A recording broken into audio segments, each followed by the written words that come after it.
Every year, thousands of families get a call like this one. A voice on the other end, telling them their loved one can walk free, not through a lawyer, not through the court, but through a stranger with a notepad and a word he keeps repeating: Monopoly. No badge. No paperwork. Just a promise made on the 1 week of the year nobody's around to check it. By the end of this call, a family will hand over more than they know. And what happens next? You're not going to believe it actually happened. Stick with me.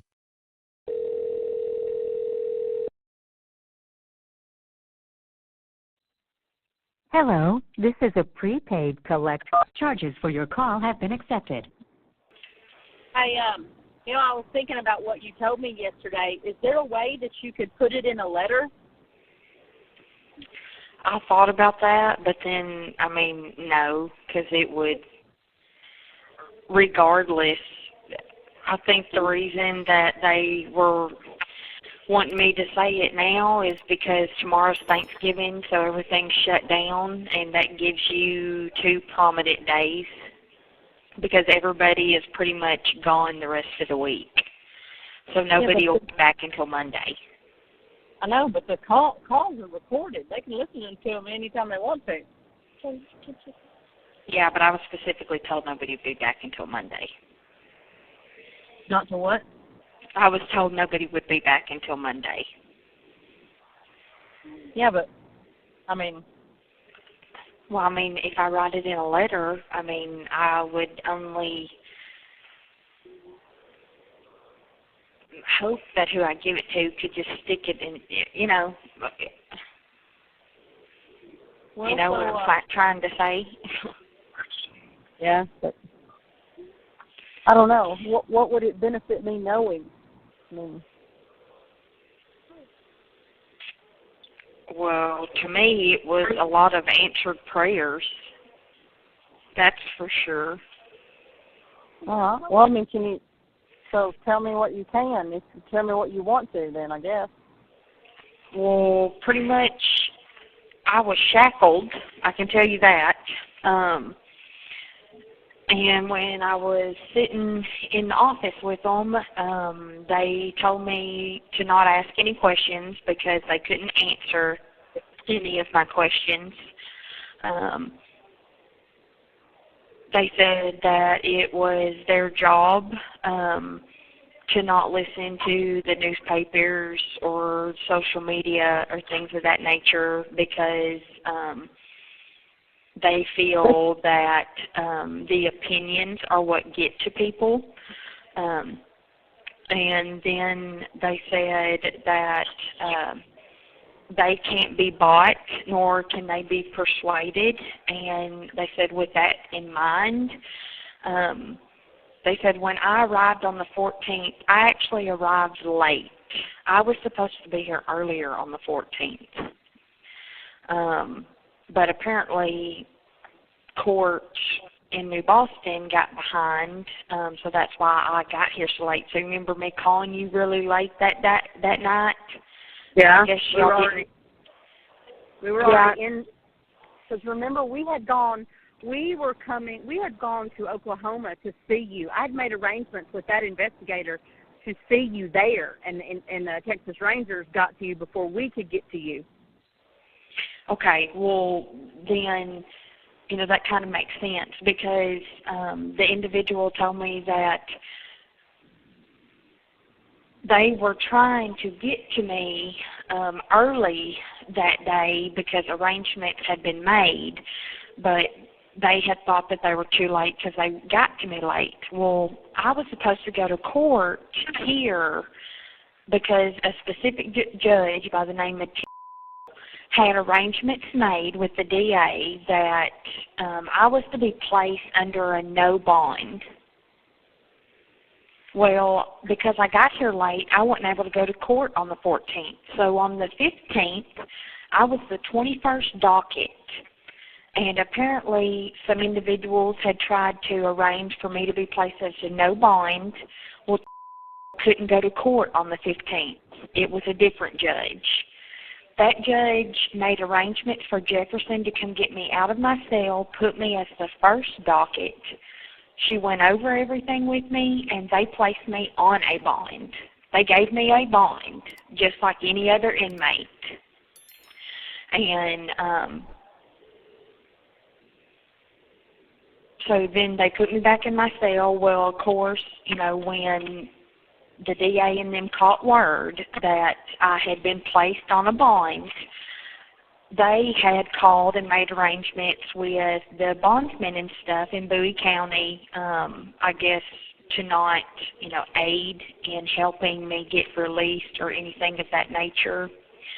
And then they were like, so do you understand that? And I said, yes, I understand. And the individual said, bondsmen are throughout the state of Texas. There are also bondsmen in Arkansas that can aid people in Texas. You can use any bondsmen throughout the state. You can use one in El Paso if they work a deal with you. Do you understand that? And I said, yes. And then they said, okay, with you understanding that, they asked me, they said, have you ever played Monopoly? And, of course, Mom, I was in chains, and you know how you notice somebody and you know them, but you don't know them? Does that make sense? Like, you know how you're kind of like, I know this person. Why can I not think of who they are? Okay, that's who this person was. And, of course, you know, they're asking me these questions, and then they've already told me that I can't ask questions, so, you know, things weren't making any sense to me. But anyways, they asked me if I've ever played the game Monopoly. I said yes. And they flopped a notepad and a pen down, and they said, when I say key note, you jot this down. So this is the piece of paper that I have. They said, keynote, you put up money or items, but in reality you really aren't. These things can merely be seen as collateral. And I said, do you understand? And I said, yes. And they said collateral as in deeds. Deeds as in like land, ownership of items, titles of things you may have. It really doesn't matter to a bondsman. And then they said keynote. They just have to know things have unbeknown, which I didn't know how to spell. I just spelled it UNDUNKNOWN, value, or so they are told it does. And so I wrote that down. And the individual in front of me said, that way you're not having to spend substantial amounts of cash. And so I wrote that down. And they were like, do you understand that? And I said, yes. And they were like, when you contact a bondsman, they said key, this is key. And so I wrote this down. They said, tell each bondsman a prominent, and they did quotation with their fingers. A prominent individual made a list of bondsmen to contact, and they, as in the bondsman you're contacting, in quotation with their fingers, were at the top of the list. You were told if they couldn't help you, they could put a favor in with someone who possibly could. And the individual told me that the prominent, all of these key factors, Kathy and Shauna would be able to work this out. They used you and Grandma's name. And they used Grandma's name first. Kathy and Shauna would know to work, what all of this could work out, what all of this meant. But anyways, but listen, then the individual was like, so you have all that written down? I said, yes. And they said, I'm going to go over your bond out requirements. And I said, okay. And they told me to write them down, and which I did. They said, weekly parole visits. You will be required on a specific day and time to report in weekly. So I wrote that down. I'm required to wear a GPS satellite location tracking collar on my ankle. I'm prohibited to the consumption of drugs or alcohol, which there is testing weekly at the parole visit. I am not allowed to leave the state of Texas. And then depending on if my parole visits are in because my state is Arkansas and Texas, the individual said that it may be Texas or Arkansas that, like, I can't leave. And I'm prohibited to go within 100 yards of a public school. And the individual said, do you understand what your bond out requirements are? And I went to say something. They were like, it's a yes or no question. Do you understand what your bond out requirements are? And I said, yes. And they said, okay, your final bond out requirement is when you are told your date and time to report to court, do you understand that you are to report to court at that date and time? And I said, absolutely, I understand that. And they were like, okay, now we're returning to our monopoly. That stuff will be returned to you as long as you follow your bond out requirements and your bond out requirement and the additional requirement that I read to you. Does that make sense? So did they give you the bond person? Do what? Did they give you any names of the bond people? They gave me one to start with. They said, start with this one. A Stephen in Batesville, Arkansas. Okay, I don't have anything to write with out here, so you're going to have to give me that tomorrow. Okay, this is what's even weirder, Mom. Okay, so they said to start with this guy. And also, when we got done, the individual said, surprisingly, me being in the position I am, my own child was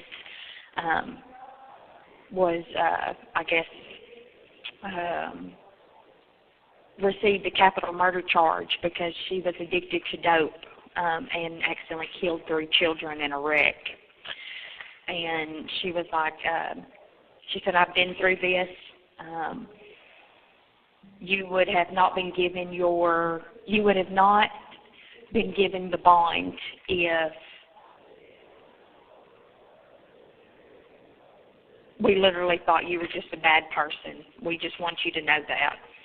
And I just said, thank you. And she said, and they said, that's it. You can leave. And they stood me up, and I was walking out, and the individual said, Miss Parker. And I turned around, and they said, tell Charlotte and Mark they're welcome. I wasn't able to help them with Blaze, but I hope that this helps Kathy, Shauna, and them both.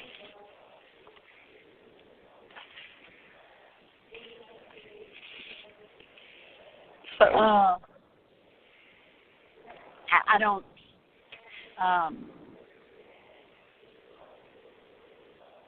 so this individual's daughter had an accident that killed 3 girls? Yeah, that killed, I guess, 3 kids on the state highway a long time ago. And I guess she received a capital murder charge. But the individual was telling me that she gave me like in which I didn't understand any of it. She gave me an example when she was going over the monopoly deal. She said, for instance, a deed. She was like, a 40-acre deed, can be worth, she said, like $30,000. She said we had to, she said her and her mother got just a piece of paper, and what they did is they put together everything that was on that piece of property to show what the value was to be, this substantial amount of money. I can't remember what exactly she said. And then they got it, they took it to their bank friend and got it, they got it, Right. No, not appraised. No, not appraised. They got it where, kind of like you go to the courthouse and somebody, notarized. They got it notarized, and that's what they turned in with their deed. And pretty much that's what they put up, I guess, when they got her, as in their monopoly. I don't know. The way that I was understanding it is they put it up as like collateral, and as long as when they let her daughter, I guess they let the individual's daughter out, and she did get to come out. I think the lady said she got like 4 or 5 months out. But when they, told her to go to court, she was out during the court stuff, and then she got her sentence and, of course, went away for once they sentenced her. But she did get 4 or 5 months out, but they gave her back those whatever, her collateral, her monopoly, what they call monopoly money, they gave that back to her because they followed the whatever. They followed her requirements, and she showed up and all of that. So, I didn't know if that's what she meant by asking me if I understood them, if, it was something that I could do. I thought I was going to be released right then the way that she was acting, but that wasn't the case. So, yeah. So, but I guess you need to. I guess I'll contact Charlotte.